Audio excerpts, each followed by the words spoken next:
PARASITE MANSION. Written by Mary Elizabeth Councilman. Narrated by Edward E. French. There was nothing about the aspect of that little stretch of Alabama road to warn the girl of disaster. Driving along at a careful 40, the wheels of her battered roadster sunk in deep clay ruts. Marcia Trent had no premonition of evil lurking in that pine coppice just ahead. She was young, modern, red-headed, and furiously angry. Her blue eyes snapped as she drove, alone, through the Blue Ridge foothills that shivered under the first touch of winter. The realization that this mad dash was foolish and dangerous, 400 miles to Birmingham, when everyone believed she was safe at a girls' school in Carolina, pricked at her conscience now and then. But she thrust it aside angrily. The last train and the last bus had gone when, blinking the tears from her eyes, locked in her dormitory room, she had made up her mind. And now the blue eyes flashed. She was 2/3 of the way home, to break up her sister's marriage to a man whose engagement solitaire winked up at her from her own left hand. Marcia compressed her lips and shifted gears, plowing through mud as she rounded a sharp curve. At that moment, something like an angry hornet struck through the windshield of the roadster. It smacked into the leather seat, a scant 2 inches from her shoulder, and a rayed hole glittered in the glass. The girl screamed, ducked. This time, clearly, she had heard a muffled shot, the crack of a rifle, and that second hole in her windshield was no accident. Someone was sniping at her from that dark coppice to the left. Marcia slid low in the car seat, peering over the dashboard and gripping the wheel. Terror was like a hand clutching her throat. She stepped hard on the gas and skidded around the curve. And abruptly there was no road stretching before her eyeline. Space yawned as the car skidded and plunged downward. With a crash it slid sideways over a low embankment. Marcia clawed at the door, tried to jump clear, but pain wrenched at her ankle. Then something hard and solid struck her head, and darkness fell like a black velvet curtain. She fought to regain consciousness. Distorted visions swam before her eyes. Once a dirty, bearded face bent over her, and she gasped at the stench of stale corn liquor. Voices drifted to her ears, faint and disjointed. A man's voice, gruff and slurred with drink. "You little fool! Not to touch that rifle again! Take us all away, if you—" And a child's voice, frightened and defiant. "I don't care! I don't care! They'll never take Lolly away to that place. I'll kill them! Kill everybody who comes here!" And the man's voice again. "Your fault if they do. Not dead. Just a slight concussion. Oh, hell. Nothing we can do, bud." The car door was jerked open. Weakness and nausea overwhelmed the girl as a dirty hand reached in, tugged at her, lifted her out. Marcia half opened her eyes once, aware of being carried like a baby in strong arms. A chill drizzle of rain wet her face, and the muffled squish-squash of heavy boots in mud kept time with the swaying of the arms that cradled her. She tried to cry out, to squirm from the grasp, but the black curtain fell once more, and the faint sobbing of a child trailed her into oblivion. When she opened her eyes again, Marcia thought she must be going mad. There was no wrecked car, no bleak red clay hills, no dark pine coppice hugging a lonely mountain road. She lay, warm and quiet, in a huge 4-poster bed, in a high-ceilinged, colonial-type room that would have delighted the heart of an antique dealer. A lighted oil lamp, held close above her, knifed at her aching head, and she blinked painfully, trying to see just beyond its radiance. And then, swiftly, she shut her eyes, trying not to see. 3 faces were bending over her. A small tow-headed boy's, tear-stained, sensitive, and violent. A man's face, bearded, lined by suffering, with somber eyes that held no friendliness. But the third face, Marcia thought wildly, could only be that of a mummy. The wrinkled mask with its hook nose, wispy gray hair, and bright shoe-button eyes leered down at her intently. A claw-like hand poked at her hair. "Pretty! Aye, she's pretty, eh? Eh, Victor?" A thin voice quavered, taunting with its acid humor. "That's why you didn't leave her to die in the car, eh? Answer me, Victor. Because you're lonesome and sick of hiding out here, eh? And what happens when you're done with her? You can't send her back." Marcia shut her eyes tight. She lay stiff and still, praying that her lids would not quiver. "Don't be a fool, Gran," the man's voice lashed out, thick with drunkenness. "Rennie shot at her. Made her crack up her car. The Mason family," his tone was bitter, "owes her something for that. Besides," he added callously, "there are bullet holes in the upholstery. If someone noticed them when they found her, they'd be sure to come snooping around here. Oh, damn you, Remy," he burst out wearily. "Why did you do a crazy thing like that? I told you not to touch that rifle." "But, Vic, she was slowing down," the boy's voice whimpered. "They sent her here to get Lolly. I know they did. She can't take her. I'll kill her. I'll kill her." The voice rose to a screech of hysteria, and Marcia's eyes flew open in terror as two strong little hands fastened about her throat. Feebly she fought them off, staring up into the white, contorted face of the boy. He could not have been over 11 or 12 years old, but for a second time he was trying to kill her. The bearded man moved swiftly, however. He seized the boy by the hair, shoved him toward the door with gentle force. Sobbing, screaming, the child ran out of the room. Marcia could hear his bare feet running down a long flight of stairs, followed by the distant slam of a door. There was nothing for it now but to look up at the other two faces, with what false courage she could muster. Where am I?" Marcia forced a stiff smile and sat up. Instantly she fell back as pain knifed at her ankle. "It's broken." The bearded man looked down at her with no sympathy in his somber eyes. "No," he said crisply, "just a bad sprain. I strapped it up and also took a few stitches in your scalp." Marcia blinked at him. "You took?" Her head was clearing now. The shabby splendor of the room amazed her, dulled even though it was by dust and cobwebs. The bed in which she lay was beautifully made and very old, with pineapple knobs on the posts, but the frayed quilt that covered her was its only bedding. The period furniture was priceless, but rain blew unchecked through a broken pane of the window, drenching an old carved highboy across the room. A rusty blind creaked in the wind and banged against the house. The old place was like a beggar king, arrogant still, in silken rags and a tarnished crown. The man who stood looking down at him, Marcia thought, was an even greater contradiction. Dirty, half-drunk, bearded and unkempt, he yet had the voice and manner of a gentleman, and his hands, washed clean now, were graceful and quick, hands that, he had informed her, had strapped up her sprain and skillfully taken stitches in a scalp cut. "You're a doctor, then?" Marcia faltered. The man gave a short laugh. Beside him, the old crone emitted a high squeal of mirth and squinted up at him, head to one side like an evil bird. "Doctor? Are you a doctor?" she says, Victor.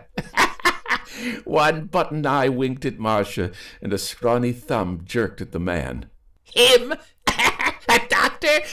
Not anymore, dearie. He's not fit to tend a sick horse. Him with his drinking and hiding out here in the hills like a murderer because of the black fear that's in him." "Shut up, Gran," the man snapped in a tired voice. Something like a shadow had crept into his deep-set eyes at the old woman's words. He glared at her briefly, twisting together hands that had begun to tremble. Then he glowered down at Marcia, eyes cold and unfriendly. "Listen to me," he rapped out. "Those bullets fired into your car were accidental, but I don't expect you to believe that. A sick child, My little brother, Renfield. He wasn't responsible, but of course it was outrageous. However, the facts are these. I could have left you there with a slight concussion and a sprained ankle. You were off the highway detour, you know. Cars don't take our road once a week, so you'd have had a long crawl to the next farm.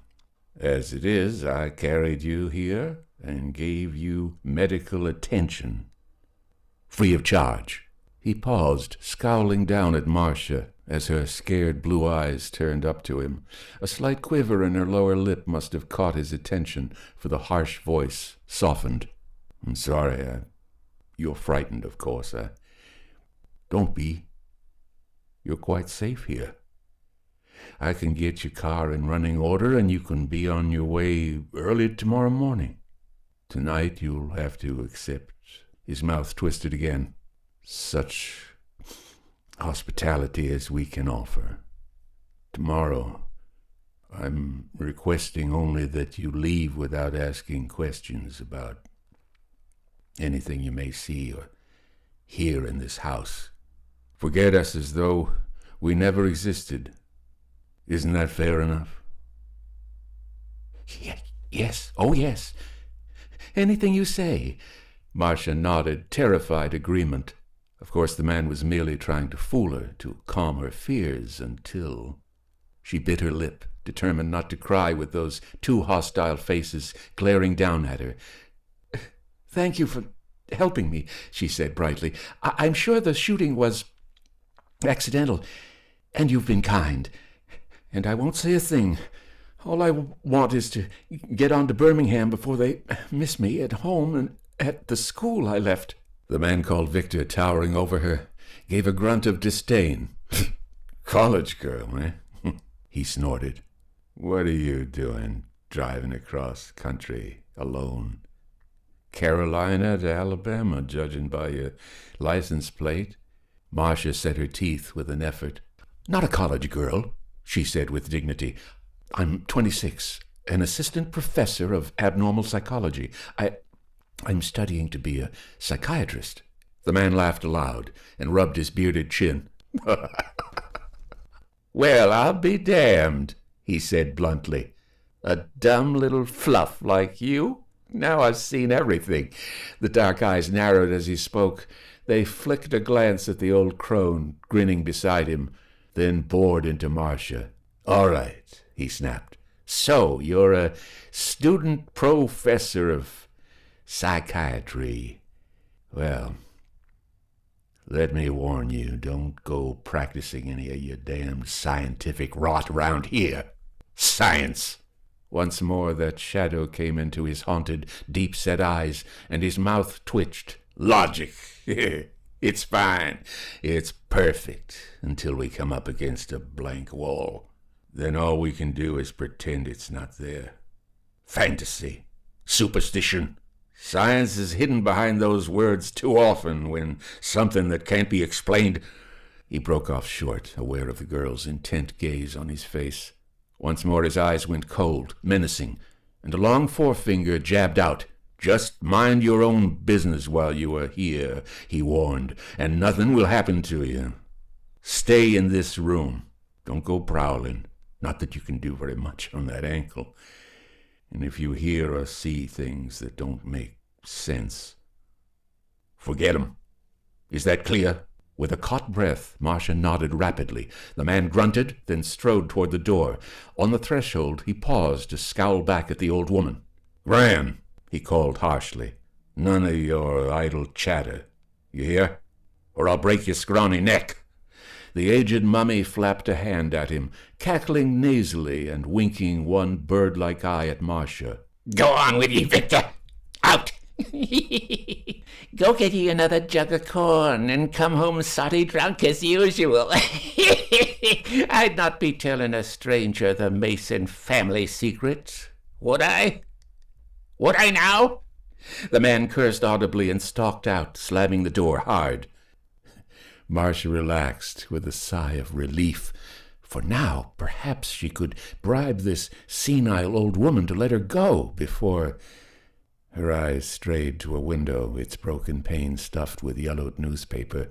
It was almost dusk. The sky was a dirty smear of clouds, as though a witch had swept it with her sooty broom. Rain slanted against the panes with a faint hiss of sleet. The wind had risen, whining under the eaves like a leprous beggar. Out there, the girl saw with a sinking heart, it would be a long, cold hobble on her sprained ankle to the next farm. But here, in this eerie old house, with a bearded derelict, a grinning mummy, and a murderous child, she most assuredly must not wait for night to fall. Gathering her courage, she turned a bright smile on the old hag.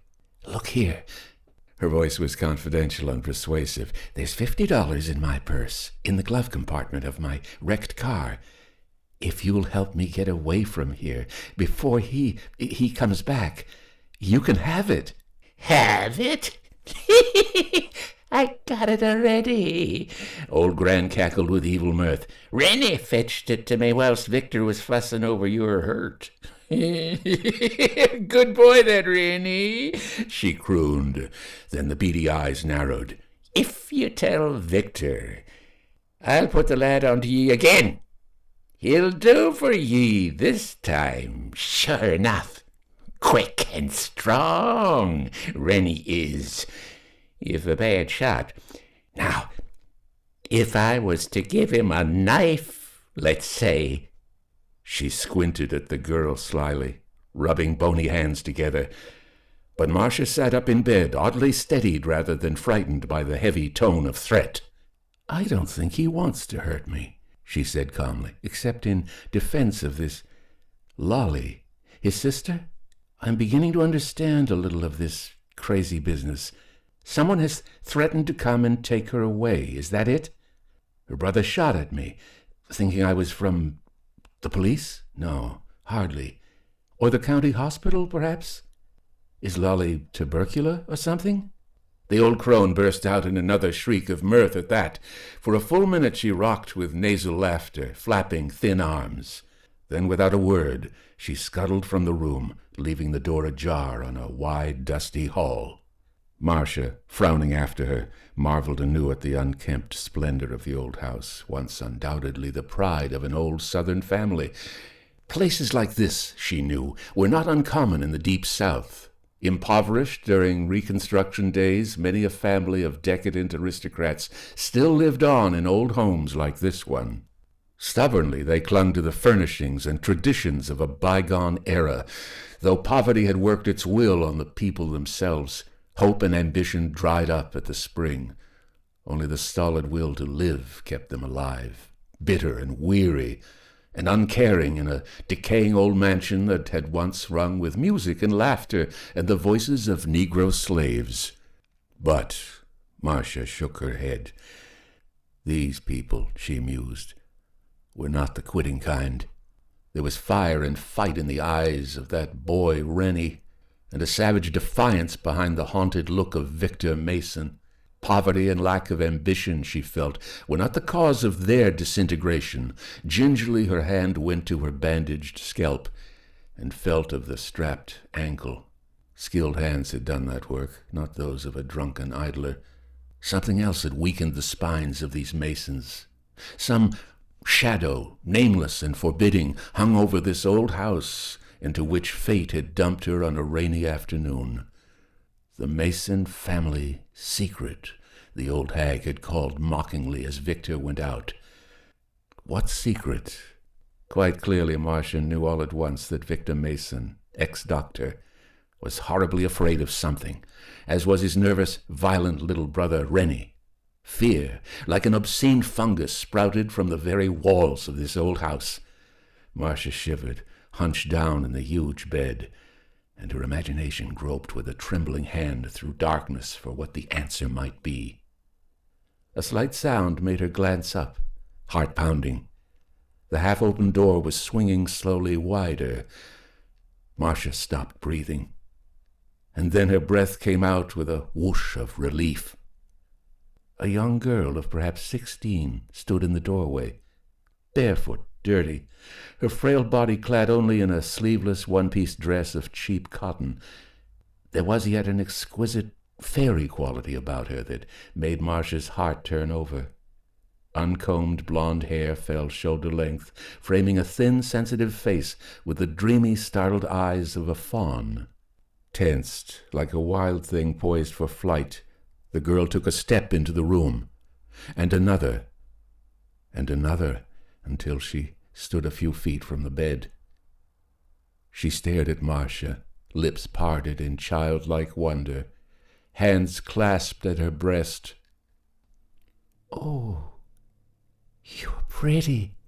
Her voice was a timid whisper. "You didn't really come to take me away, did you? And let them lock me up?" Marcia stared back at her, caught by the girl's delicate beauty. "No, dear," she murmured gently. "Of course not. You're Lolly, aren't you? Rennie's sister. And Victor's? Come closer, I won't hurt you." "Why should anyone want to hurt you?" The fawn eyes flickered toward the door warily and came back to Marcia, round and trusting. One finger stole out suddenly, timidly, indicating a brilliant brooch at Marcia's throat. "What's that?" she asked with wonder. "Precious jewels. Are you a princess, like in the picture book?" The soft eyes regarded Marcia with admiration. "You are a princess. In disguise. I can tell. And you wouldn't take me away to that place," she asserted with a quick smile of trust. "Rennie said you were a mean lady. But he's wrong. You're like the princess in the story. Both beautiful and kind, it said. I can tell." The blonde head nodded solemnly. "I can tell by your eyes and the way you talk. Oh, the pretty jewels." She clapped her hands. "Red and blue and green and yellow, like a rainbow." Marcia bit her lip, blinking back tears of pity for this lovely young girl with the mind of a child. On impulse, her hands went swiftly to the brooch at her neck and unfastened it. She did not hold it out, merely laid it on the edge of the bare mattress. "There, dear," she whispered. "You like it? You can have it, but don't tell anybody. It's our secret." The fawn eyes widened with delight. "For me? Now I'm sure you're a princess. Only a really, truly princess would... It's mine? To keep?" One delicate hand stole out toward the ornament, almost touched it, and then an incredible thing happened. Like a live creature, the brooch leaped suddenly into the air some 3 feet above the bed. It poised there for a fractional moment, then sailed across the room to crash against the far wall. The girl Lolly emitted a sharp wail of pain. She jerked back her arm, and then cringed, gripping her right wrist. Marcia stared, stunned. She herself had not moved. There was no other living creature in the shadowy room, and the nails of the girl's own left hand were broken or bitten off to the quick. But nevertheless 4 deep scratches were slowly reddening in the angry welts on Lolly's forearm. As Marcia looked, blood oozed from them. It ran down the slender wrist and dripped to the dusty carpet. Lolly stifled a sob. One piteous glance she cast at Marcia.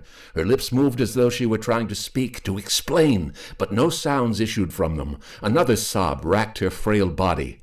Then, with a longing look at the brooch, gleaming where it had fallen in the distant corner, she wheeled and ran from the room. Marcia huddled in the big bed, wide-eyed and still. Her stunned gaze was fastened on the empty doorway through which the girl had vanished, and caught a glimpse of straggly gray hair. Old Gran was peering at her around the jamb. Now, discovered, she popped out, breaking into another of her senile cachinnations and flapping bony hands against her thighs. "Scared out in a year's growth, ain't ye? They all are, them that's ever seen it." She scuttled over to the corner, pounced on the brooch, and held it to catch the fading light. Beady eyes, glittering brighter than the jeweled ornament. It looked grotesque in that wrinkled mummy hand. My, ain't that fancy? Too fancy for a child. And a crazed one at that. She tittered, thrusting the brooch into a pocket of her gray shawl. And you'll not tell Victor about this either, she added, glaring. You hear? If you do, he'll beat Lolly for coming up here to see ye when he told her not. Ye wouldn't want to cause her hurt now, would ye, dearie? Besides, if Vic knows ye saw her, he might not let ye leave here. So you won't be telling him, will ye, dearie? She asked slyly. Marcia gulped and shook her head like one dazed by a blow. The weird events of the past few minutes had bewildered her, but rapidly her logic and common sense were coming to the rescue, thrusting out in every direction for a spark of sanity in this mad household. She glanced down at the ring on her finger, and her lip quivered uncontrollably. Jim, her Jim, and Alice were marching up the church aisle about now, to the strains of Lohengrin, and back at the school no one would miss her until Monday classes. Here in this old house in the mountains she could be swallowed up, and no one would ever know what had become of her and her battered little roadster. Perhaps before Lolly's visit she had had a chance to escape alive, but now apparently she had seen too much. When Victor Mason came home, someone would tell him. He would know. Miserably, she sought for a possible means of escape. Why would they want to keep her here? To ensure her silence, of course. Silence about some secret this old house held. Those scratches on the girl's arm, the fear in all their eyes, and the antics of that jumping brooch. It all added up, she was certain, to a weird mystery that smacked of the supernatural. Something here, something no more tangible than a shadow, had changed a skilled young doctor into a drunken hermit, a healthy, intelligent little boy into a nervous killer, and this fine old home into a haunted hovel. That appealing girl-child called Lolly. The mystery centered about her, Marcia was sure, and as long as it remained a mystery for a stranger like herself to chatter about when she left, she would never get out of this old house alive. She sat up in bed, blue eyes snapping with sudden purpose. Here before her was a riddle, which, solved, might mean her freedom, and no young woman who dared study the science of psychiatry could look herself in the face again if she felt too terrified even to attempt its solution. Marcia looked at Gran. The old hag was squinting at her again. She had just spied the diamond solitaire and was staring at it greedily. I want that, too, she rasped, jabbing out a bony finger at the ring. Give it to me, quick, or ye'll not leave this house alive. I'll set Rennie onto ye. I'll give him a knife. Marcia tensed. All her senses were alert now, wrestling with her problem. There was also a burning desire to help that dryad of a girl, Lolly, and a barb of curiosity to stiffen her spine and sharpen her wits. Now, obediently, she tugged at the ring to pacify this absurd old woman. I can't get it off, she lied. You'll have to get me soap and water or a file. Tell me about Lolly, won't you? Gran, isn't that what they call you? Your grandchildren? The old hag spat with surprising venom. Victor and them spineless masons, a pack of fools, the lot of 'em. And they're no kin of mine, except by marriage. 'Twas Aubrey Mason I married, their great-uncle, and the biggest fool of the lot. A smart woman could wrap him around her finger, which I did. Which I did. His fine women folks yelped and fumed their heads off, but he married me right off the streets in Mobile. Not good enough for him, I wasn't. And now, now they're not good enough for me. They've rotted away at the root, these high and mighty Masons. And it's fear that's rotted them. Fear! She stopped short, glaring suspiciously at Marcia, As though apprehensive that she had said too much, wrinkled lips writhed back from toothless gums. "It's no business of yours," she snarled. "What are you questioning me for? Get that ring off. Give it to me quick before—" She broke off again, cocking her head sideways in a listening attitude. Then, muttering, she scuttled from the room.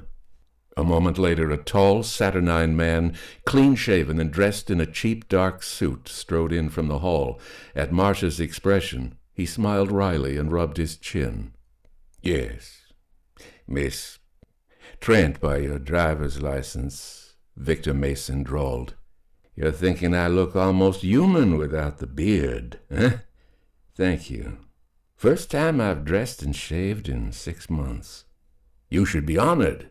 Marcia looked up at him, caught a gleam of sardonic humor in the dark eyes, and smiled. It was a bright, intimate smile. Many a young male had assured her it was irresistible, but Victor Mason snorted. "Trying feminine wiles on me now, are you?" He laughed shortly. "Hoping to cajole me into not keeping you here?" "Please don't bother," he snapped coldly. "I have no intention of detaining you, Miss Trent, any longer than I can possibly help.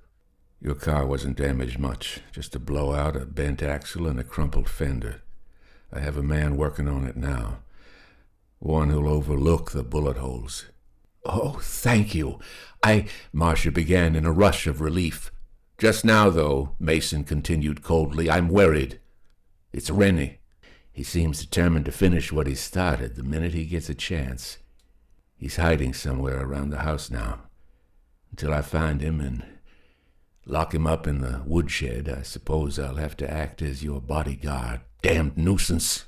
Marcia shrugged, hiding her worried look, and continued to smile. She patted her hair, straightened her collar. If only he did not learn about Lolly's visit. "You know," she said coolly, "I believe you're the rudest man I ever met, Dr. Mason. At first I was afraid of you, but now since I've discovered that you are horribly afraid, too, of something, I'm not frightened anymore. Your little brother? Neurotic. That's why he tried to shoot me, and—" She stopped with a gasp of dismay. Victor Mason's eyes, which had drifted from her face, were suddenly riveted on the dusty carpet. 2 bright drops of blood glistened there. The man's head jerked up, eyes narrowed, glowering at Marcia. "Lolly," he burst out. "She's been here, hasn't she? The little idiot. I warned her. You'll beat her?" Marcia flashed, indignant. "You'd punish that poor, sick child?" The man frowned. "Beat Lolly? Whatever gave you that idea?" "I'd break anybody in half," he grated, "who tried to lay a hand on her. I wouldn't hesitate to kill you in cold blood, Miss Trent, if I thought you were going to make her unhappy, intentionally or otherwise." He shrugged, laughed wearily. "There. You see, I love my sister quite as much as Rennie. I've devoted my life to helping her, but I've failed miserably. There's nothing a blundering scientist can do against—" He broke off, that shadow of horror darkening his deep-set eyes. His mouth twitched, and the graceful surgeon's hands twisted together in anguish. Abruptly he whirled on Marcia. "What did you see?" he rasped. "How much do you know? Damn you! I knew if I brought you here—" "Now," he said flatly, "you can never be permitted to leave. That's that. Your promise of silence isn't enough. You'll break it. And I can't take that chance for Lolly." Marcia nodded gently. "I understand," she said. "If her case were reported to the authorities, the child would be committed to an institution for the insane." "I've read of such cases," she whispered, awed. "It's demonical possession, isn't it?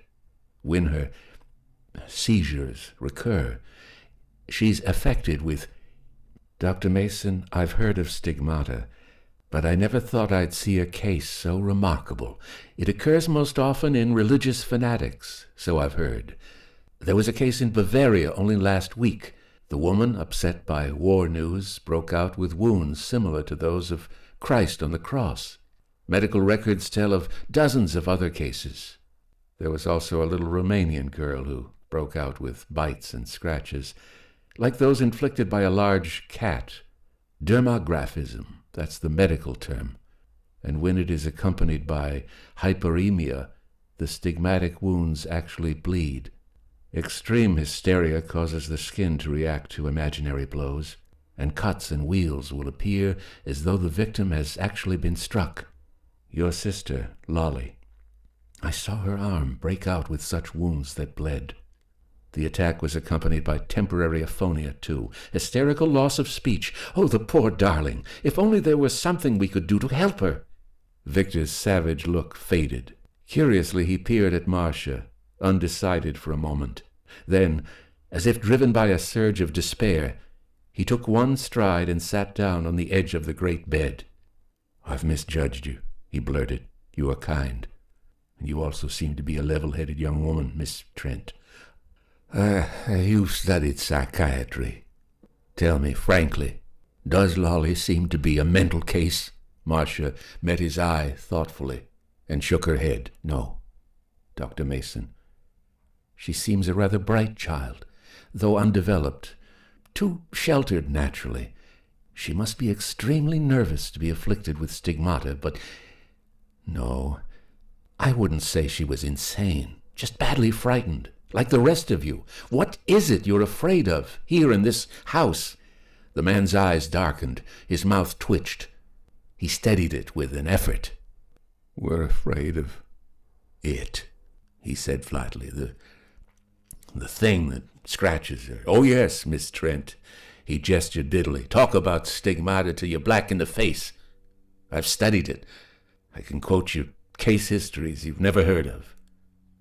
At least 2 more, anyhow," he muttered. "My Aunt Sylvia and my great-aunt Anne. You see, we Masons have lived with this thing for 3 generations. It's been handed down, always affecting the youngest, most high-strung daughter. That's the hideous thing. It isn't new. It's been with us so long, and yes, we've never been able to get to it or do a thing toward destroying it." His voice trailed off dully. Marcia opened her mouth, shut it with a snap. "Dr. Mason," she exploded, "you're not hinting that you believe there actually is something that scratches Lolly? Of all the silly, superstitious rot!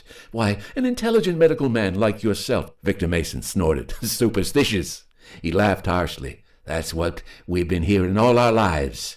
Stigmata, nervous hysteria. Listen, Miss Trent, it isn't only those welts on Lolly's flesh that make me believe the unbelievable. There are other phenomena. Inanimate objects move and go flying through the air in a room where Lolly is. Small objects that a creature about the size of a monkey might pick up and throw." Marcia stiffened. She was remembering that flying brooch. But a recoiling spring in the mattress, logic told her, could easily have catapulted the ornament across the room. Only her disturbed fancy had made it seem to move so slowly, to hang there in midair for a moment. For the thing could not have flown across the room by itself, nor could any ghostly hand have thrown it. The idea was ridiculous. But a look at Victor Mason's haunted eyes sent a chill down her spine. "I've tried so hard and so long," he was saying wearily. "I gave up my internship in a New York hospital and came home when Lolly... I was 22 then. She was 9.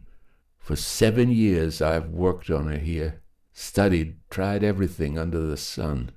I've even hired a professional ghost breaker to try and exorcise the thing. But it's no use." "Why don't you send her to a good private sanitarium?" Marcia demanded. "I should think—" She broke off. Victor Mason stood up with a jerk and glared down at her. "There," he snarled. "I knew you'd say that. They all do. Send her away. Lock her up in a padded cell for observation by a lot of crackpot neurologists." "Miss Trent, my great-aunt Anne died in an asylum. Aunt Sylvia killed herself rather than be sent back to one. Poor little Lolly lives in terror that she'll be dragged away from us and locked up like an animal. For nothing. Your damned scientists can't do a thing for her. They never did anything for Anne or Sylvia. Because, you see, it's not a nervous hallucination. The thing is real. Marcia shook her head, exasperated. You actually believe that? Mason nodded. I do. In adolescence, this demon attached itself to Anne, then to Sylvia when Anne died. It got Lolly sooner because she was always a nervous child. It's like an invisible parasite. It will live attached to her until she dies, just as it lived with Anne and Sylvia Mason. That case in Romania that you mentioned, a young girl possessed or haunted by a sort of familiar spirit. They called it a poltergeist, a mean, prankish spirit. Not really dangerous, just annoying and nerve-wracking, like a bad-tempered monkey. That, he intoned, is what we Masons have been living with for 3 generations. We've had the choice of believing we were either haunted or insane, with everyone we knew blandly telling us the thing simply doesn't exist. That's made us rather antisocial, Mason drawled bitterly, trying to live a normal life outside and a madman's existence within our home. Gradually it sapped our strength and ambition until he gestured bitterly. Well, you see, Miss Trent, poor white trash. That's what we've become. We have no friends, and frankly, our only income is from the bootleg corn that I distill and sell. We've shut ourselves off from the world with only one thought, to make Lolly's life as bearable as possible under the circumstances. So now you know, he added flatly, why I can't take the chance of you leaving here and talking. Sensation mongers would overrun us tomorrow if Lolly's case were made public. Then some officious busybody would insist on her being sent to the state asylum for medical aid, and she'd kill herself or die of sheer terror. The ex-doctor passed a hand over his bloodshot eyes. Marcia, her heart sinking, stared at him, but the man's face was cold, determined. I don't know what to do. Murder, he drawled, doesn't appeal to me. But if you attempt to leave here now, I'm afraid it's my only alternative, Miss Trent. Marcia shivered, then steadied herself with an effort. I can keep my mouth shut, she said, but I see you don't believe that. All right, Dr. Mason. My only chance then is to break this ghost that's been breaking you all these years. Is that it? I don't believe in goblins. I can't believe that poor child is haunted by an invisible being that scratches her and throws things. There's a scientific explanation for the stigmata. You admit that much. Well, then, there must be a reason for those objects sailing through the air. It sounds like the supernatural, I know. But so did television to people of Shakespeare's time. If a parachute jumper had dropped from a plane in a 12th century village, he'd have been burned at the stake. But the witchcraft of today is the science of tomorrow, Dr. Mason. Look here. Will you let me be around that poor child, Lolly, tonight? I have reason to believe she likes me and trusts me, and I may be able to help her. May I try? Not, she burst out sincerely, just to get myself out of this jam, but because I feel desperately sorry for Lolly, for all of you, and want to help you, believe it or not. The shadow-ridden eyes of Victor Mason bored into her face, troubled and uncertain, but Marcia's blue ones did not waver, and a half-smile twisted the bitter mouth. Mason thrust out his hand. You're a good sport, he sighed. Of course, there's nothing you can do. I wish I dared trust your silence. But Rennie and I live for Lolly, you understand? We can't let any other emotion conflict with our efforts to help her. Marcia nodded. I understand. But you'll send her to me, so I can... The former doctor frowned thoughtfully. Then, on sudden impulse, he flipped back the quilt and lowered Marcia's feet to the floor. I'll do better than that, he shrugged. You're going to be here from now on, so you might as well get a quick dose of what it's like. Dinner was nearly ready when I came up. I planned to send you up a tray, but, well, with Rennie on the loose, you'd better eat with us. Think you can hobble downstairs? Leaning on the man's proffered arm, Marcia stood up painfully. "I think I can make it," she grinned. "But maybe your grandmother or great-aunt, I believe she said, maybe she won't like my dining with the family. I don't think," she added carefully, "that she likes me very much." "Who, Gran?" Mason laughed and shrugged. "Oh, Gran doesn't like anybody. She's the black sheep of our family, married a weak-willed ancestor of ours after a rather lurid past, and the family never received her. She's lived in the house here, though, hating us like hell, because marrying great-uncle Aubrey didn't automatically make her a lady. But she's watched us deteriorate and likes to rub it in. Gran's the only one of us, I suppose, who hasn't let this business get her down. She just calls a ghost and lets it go at that." "I see," Marcia murmured. "Yes, she's quite a character." She glanced up at the weary, sardonic profile beside her. Leaning on Mason's arm, she managed to limp down a long, curved staircase, deep in dust and cobwebs, like every other part of the house. Down a long hall they went, and across a rotting screened porch to the isolated kitchen in the rear. "We live in the kitchen and keep the rest of the house closed," her host explained as he shoved open the door. Marcia hobbled in. The kitchen was huge, cluttered but fairly clean. On the side opposite a big wood stove, an unpainted table was set. For 5. Then Marcia thought the old woman had expected her after all. But as they entered now, Gran turned from the stove and peered at her in surprise. She leered at Mason. "Well, Victor," she quavered, "have ye lost your mind? Wanted to see everything, eh? Wanted to blabber about Lolly all over the state, eh? Victor Mason dismissed her with a look. "She's not leaving," he snapped. "Miss Trent is staying with us, indefinitely. And I suspect you, Gran, of sending Lolly up there to see her. Set another plate. The damage is done, and she'll just have to stay." He helped Marcia into a straight-backed kitchen chair on his right at the head of the table. The dingy frayed cloth that had once been fine damask covered the unpainted boards. The dishes, Marcia noted, were a strange mixture of exquisite china and 10-cent store crockery. The knives and forks were of cheap steel, but the spoons, of thin silver with an M monogram, hinted of the lost splendor of a bygone era. Now, in spite of that 5th plate already laid, the old crone planked down another plate in front of Marcia. Sidling to the door, she called out, like a screech of rusty hinges, "Rennie! Lolly! Come and eat!" There was a sound like bare feet running. Marcia braced herself as the boy Rennie burst in, spied her, and stopped short, glaring. But apparently hunger overrode his hostility for the moment, for he slid into the chair on Victor's left. Gran sat at the foot of the table. They waited, and presently, stealing in with a fawn-like hesitancy, the girl Lolly came. Across from the vacant place she slid into her chair and sat, wide-eyed, staring at Marcia with childlike admiration. "She's not a mean lady. She's a golden-haired princess. Isn't she, Vic?" she burst out in delight, then turned wistfully to Marcia. "What happened to the jewel? I wanted it so. It was so pretty. All rainbow colors.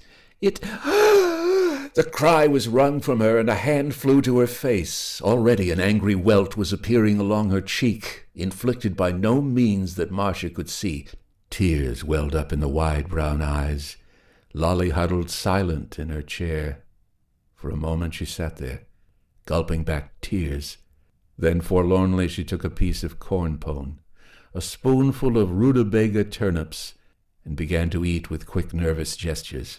In the table's center was a lone brandied peach in a compote. Now, spying it, the girl put out an eager hand for the morsel. Turning to her older brother, "Could I have that?" Her lips formed. Victor nodded, smiled tenderly, and then shoved the compote toward her. Beaming again, childlike, Lolly took the peach on her plate. But as Marcia watched, she carefully cut off a tiny piece. This fragment she popped into her mouth with relish. Then, reaching across the table to that vacant place, the girl laid the larger piece on the empty plate. Her brown eyes regarded it longingly for an instant, but, with a faint sigh, she went back to her turnips and corn pone. Marcia turned to her host, the question plain in her eyes. His reply was a bitter smile and a shrug. "But," Marcia whispered, "surely you don't actually set a place at the table for the—" Her words were cut short, for at that moment pandemonium broke loose. A salt and pepper set on the table began to dance madly. Without warning, they rose 2 feet above the tablecloth and dangled there in midair for a split second. Then, with vicious force, they flew at Lolly's head. The girl ducked as from long practice, but at once a veritable barrage of silverware flew at her. Cups and plates danced, now at one end of the table, now at the other. The compote turned over, spilling peach juice all over the cloth. Then something rattled in the nearby cupboard, and from that direction another barrage of silverware flew at the cowering Lolly. Marcia stared, unable to move. Victor and Rennie sat like stone images, while Lolly cringed and whimpered in her chair, shielding her head from the weird onslaught. Only old Gran rocked and shrieked with mirth, as if the thing were a puppet show staged for her express enjoyment. "He's mad! You've angered him again, Lolly. He wanted all of the peach," she cackled, poking a finger at the morsel on the plate. "Aye, he's a mean one, that poltergeist of yours. You'd best give him his own way." Sobbing, speechless, the girl slid from her chair and ran out into the rainy dusk. A silver spoon flew against the screen door, seconds behind her, propelled from beside Marcia's plate, by no more visible force than the air about her. Victor Mason pushed back his chair and stood up, his face bleak. The haunted eyes were fixed on Marcia's white face grimly. "Well," he snapped, "you saw it, Miss Trent. That's the shadow in our house. For 3 generations we've lived like this, plagued by something that science declares non-existent. We've had to stand by and watch 3 young girls of our family tormented by it every day, unable to help them. I dare say if I should marry, the thing would attach itself to my daughter after Lolly's death. The same with Rennie. So, normal life is impossible for us, as you see. We'll just have to go on living like this, shut off from everyone for my sister's sake, seeing her suffer, defenseless against its rages and selfish whims. God!" He groaned through clenched teeth. "Do you imagine you can help her, when I've given my every waking thought to it?" The boy Rennie stared at them. Marcia could feel his intent eyes on her face. Old Gran had snatched the fragment of peach and was eating it, tittering to herself the while. And outside, like a voice suddenly given this mysterious thing they had seen at work, the wind rose with a sound like mocking laughter. Marcia laid down her piece of cornbread, her appetite gone. She leaned back in the chair, looking up at Mason. "First Anne, then Sylvia, now Lolly," he was muttering. "The hell they went through locked up in the asylum with a lot of fool doctors picking at them eternally. Then they'd get better. Those fools, yapping about stigmata and hallucinations. You see, few strangers have ever seen the poltergeist perform as it did tonight, Miss Trent, so the psychiatrists at the institution insisted that it was only a hallucination, accompanied by stigmatic neuropathy. We could never convince them there was more to it than just stigmata, so they'd send our girls home again, cured, and the poltergeist would start all over again. You see," he gestured wearily, "it's just a choice of Lolly's being miserable, locked up in a cell, or fairly contented living here with us. And there's no cure, because it's not a disease, Miss Trent. It's a living demon." Sleet hissed against the panes. Marcia shivered, but her eyes were narrowed with thought. Suddenly she gave Mason a keen look. "Tell me," she asked abruptly, "were any of your women ancestors haunted by a poltergeist before your great-aunt Anne?" Victor Mason shook his head. "No. It started with Anne, Grandpa's and Great-Aunt Aubrey's young sister. Then there was Dad's sister, Sylvia. And now it's Lolly. I know that it will never leave us so long as there's a young girl with Mason blood in her veins. Marcia shoved back her chair and stood up with an effort. A faint, grim smile lit her blue eyes. They were bright with purpose. "Not if we destroy it," she drawled. "Dr. Mason, I have a hunch that your Mason poltergeist will leave tonight and never come back. You see," she stated calmly, "I believe I know what makes him tick. I won't tell you now, but in the morning, just before I leave," she added mildly. "Perhaps you can trust me not to tell your secret then, because there won't be any."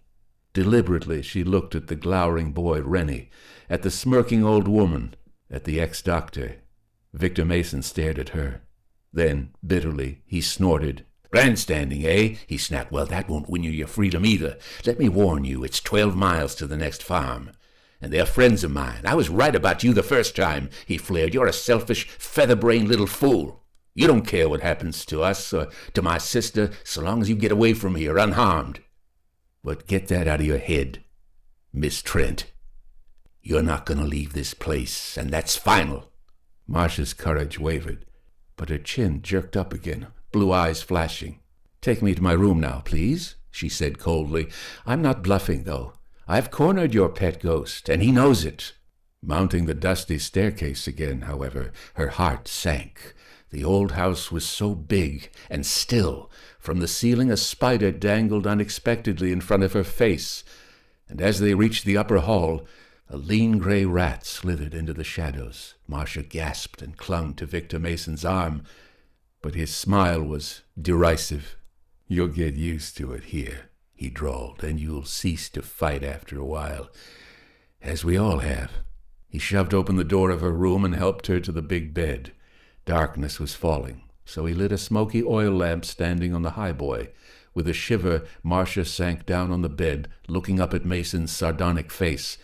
He misunderstood her expression of fear and snorted.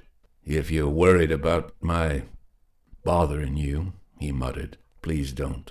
From now on, you're just another sister of mine, held prisoner in this house by something none of us can help." Marcia laughed aloud, nervously. "Oh, it's not you I'm worried about, Dr. Mason. I can see you consider me just a nuisance, an unfortunate accident." The tall man smiled wryly. For a moment his haunted eyes held a wistful expression. "Do I?" he murmured. Then crisply, "Of course," he snapped. "Then what are you afraid of?" Marcia took a deep breath. "I'm afraid for my life," she blurted. "You see, I deliberately put myself on the spot down there when I said I knew the secret of your poltergeist. I think I do know what causes it, but we must have proof. So, Dr. Mason, will you take that room across the hall and come at once if I scream for help? I have a feeling there'll be an attempt to murder me tonight." Victor Mason squinted at her and then emitted a short laugh. "Rennie, you mean? I rather thought Lolly's attitude toward you at dinner changed his opinion. But, of course," he jeered, "if you're afraid of the boy, I'll play sentry. That is, if I don't fall asleep. Night watchmen shouldn't tank up on mountain corn as I've been doing these 7 years." With a twisted smile, he strode out, closing the bedroom door behind him. Marcia huddled in the big bed, wrapped in a single quilt, and sat listening tensely for a long time. The storm had subsided, but rain dripping from the eaves had the sound of stealthy footfalls. Her nerves crisped at every creak of old walls and the skittering of rats in the attic. Then exhaustion bore down on her. Her eyes closed, jerked open, closed again. She awoke with a sick feeling of not knowing where she was. The big room was gloomy and full of shadows that writhed and danced when a gust of wind reached the oil lamp. Marcia blinked, rubbed her eyes, and her breath caught in her throat as the tiny sound that had waked her came again. The doorknob was turning slowly. Now, as she stared, the door swung softly open. Rennie Mason, his boyish face contorted, sidled into the room, and the lamplight gleamed on something gripped in his childish fist, a long-bladed cane knife. Lying on her back, Marcia steeled herself not to move, but lay watching with half-closed eyes. She hunched her muscles for a leap as the boy tiptoed nearer and nearer the bed. Now he stood glaring down at her, knife poised. But the ugly weapon did not strike. Rennie's chin quivered suddenly. His arm lowered. With a sob of defiance he faced the door. In the hallway a shadow moved, hissed urgently. "I can't! I can't!" the boy whimpered. She doesn't look like a mean lady. The door swung wider. Marcia almost cried out as the old crone, Gran, scuttled into the room. Her wizened face was a mask of hate and cruelty. "Kill her! Cut her throat, you coward!" she rasped. "You want her to tell everyone and have them come for Lolly, eh? Where she'll be locked in a dark cell and never see daylight, where they'll torture her and starve her. Kill that spying little fool, and shut her mouth. Kill her, sonny." The boy hesitated, turned back to the bed, knife raised. Then with a dry sob, he flung the weapon to the carpet and cowered against the bed. I won't kill her," he gulped, trembling. "She wouldn't hurt Lolly. I like her, and she gave Lolly a pretty jewel. Only the poltergeist took it and gave it to you. I won't kill her. I'm sorry I tried to shoot her." Marcia lay frozen, watching the old woman. The mummy face was hideous now, quivering with fury. "Disobey me, will ye?" she snarled. "All right, young mister. You'll be sorry for it, that ye will." Suddenly the beady eyes seemed to glow like live coals. The old hag tensed, staring, Marcia saw, not at Rennie, but at the fallen knife. Without warning, the weapon rose into the air, as though caught by a gust of wind. Up it went, with the old woman's eyes fixed on it. Ceiling high, it poised, dangling above Marcia's unprotected body on the bed. The knife fell, with a swifter motion than was natural to any law of gravity. But at the same instant, Marcia screamed and threw her body sideways. The pain that had caused her sprained ankle was excruciating, but it saved her life. Hilt deep, the cane knife stuck up in the mattress where her stomach had been the instant before. And Victor Mason, blinking bloodshot eyes, stumbled into the room. "What's going on?" he muttered sleepily and spied the knife. His eyes widened. "Rennie, boy, you couldn't."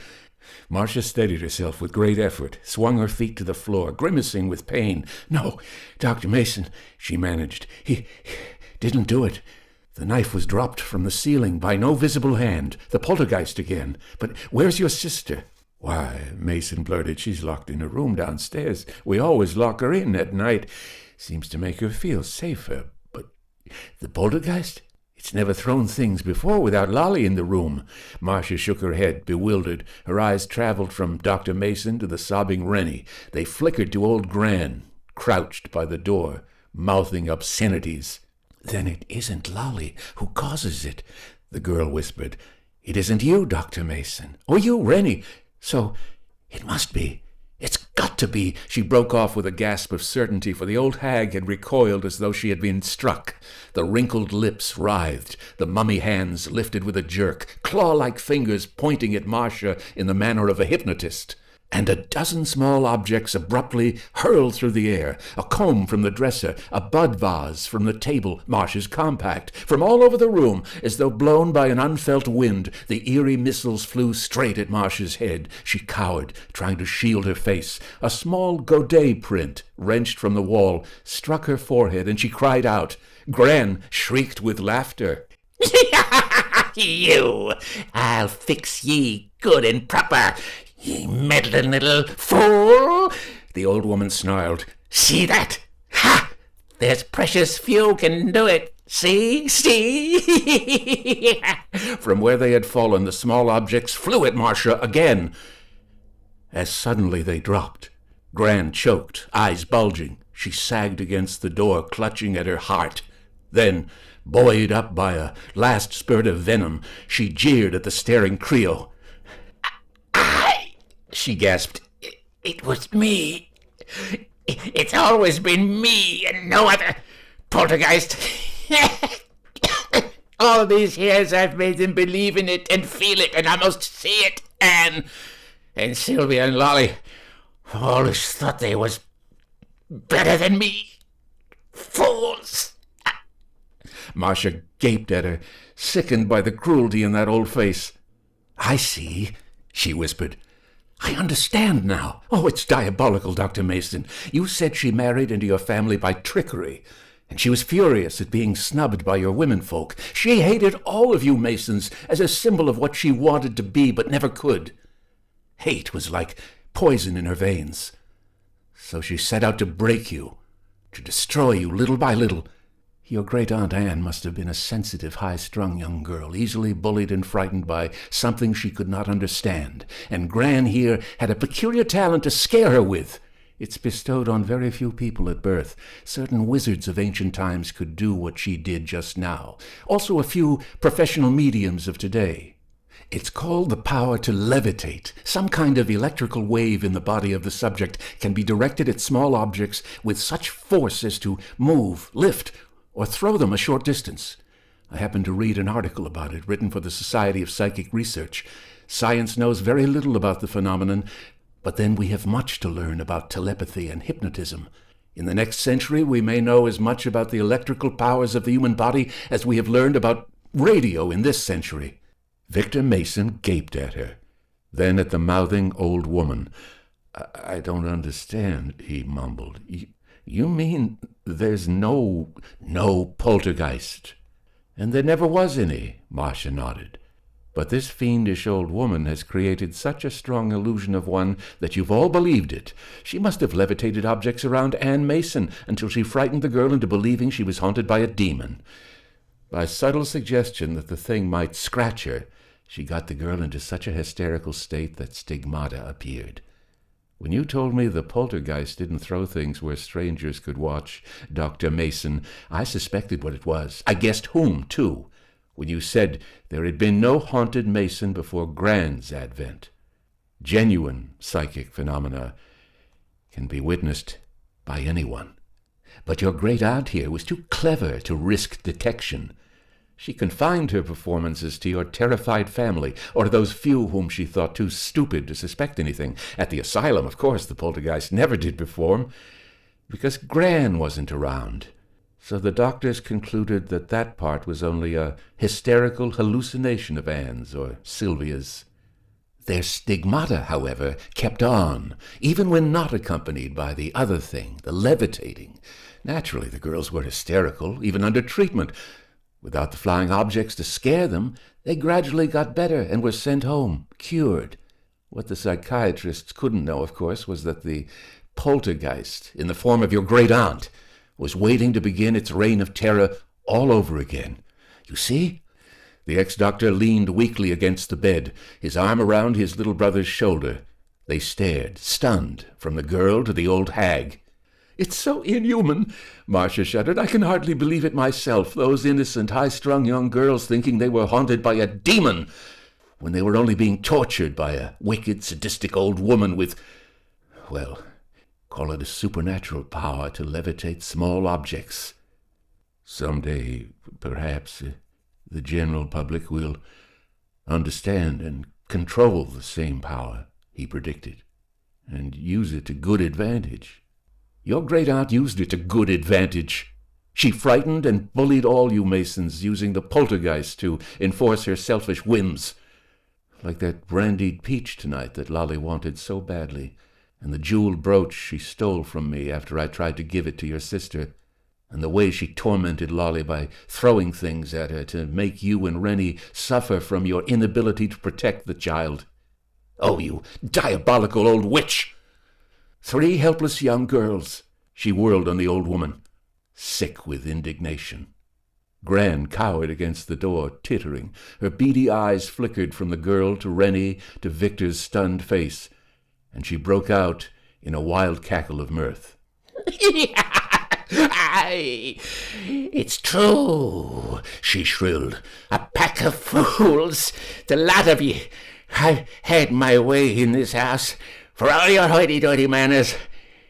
Poltergeist, demon. The beady eyes bulged suddenly, and Gran clawed at her throat, panting. With a strangled sound, she slid to the floor in an ugly heap. Victor Mason, moving like one hypnotized, strode to her, knelt, and felt her pulse. He stood up, shaking his head. "She's dead," he whispered. "Heart attack, but I can't believe it." He turned to Marcia, bewildered. "That stupid old woman! All these years!" With a gesture of repugnance, he covered Gran's evil face with her shawl and did not look at her again. Marcia shrugged. She wasn't stupid. She was fiendishly clever. Oh, those poor girls! And Lolly! If only someone had guessed! She broke off as Rennie, who had slipped from the room unnoticed, came back at that moment, leading his fawn-eyed sister by the hand. In his other hand was Marcia's purse. His boyish face puckered, fighting tears as he thrust it out to her. Smiling gently, she took out the brooch and slipped it into Lolly's hand. Lolly gasped in delight. "For me? I can have them now? Oh, look, Vic! Look, Rennie! The pretty jewels! They're mine, too!" Pain flashed across her face, and she jerked back her hand. 4 angry wheels were appearing along her forearm again. Rennie and Victor Mason stared at them fearfully. But Marcia smiled and put a protective arm around the girl, shaking her head. "Don't be afraid, dear," she soothed. "The poltergeist is dead. It can't hurt you." "Just the stigmata," she whispered to Mason. "A nervous reflex, and nothing more. Poor child. It will be a long time before you can get the child back to normal. But you must do it, Dr. Mason. It's your incentive to start life over again. Now you'll stop drinking. Perhaps build yourself a country practice. And Rennie must go to school. Lolly, too, when she's better. You have no shadow to hide now in this lovely old house." Victor Mason raised his head. The despair in his dark eyes had given way to a clear, alert look, full of hope and a deep gratitude, and something else.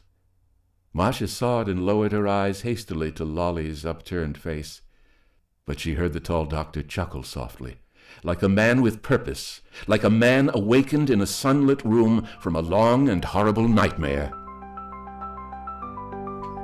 The end of Parasite Mansion, written by Mary Elizabeth Councilman and narrated by Edward E. French.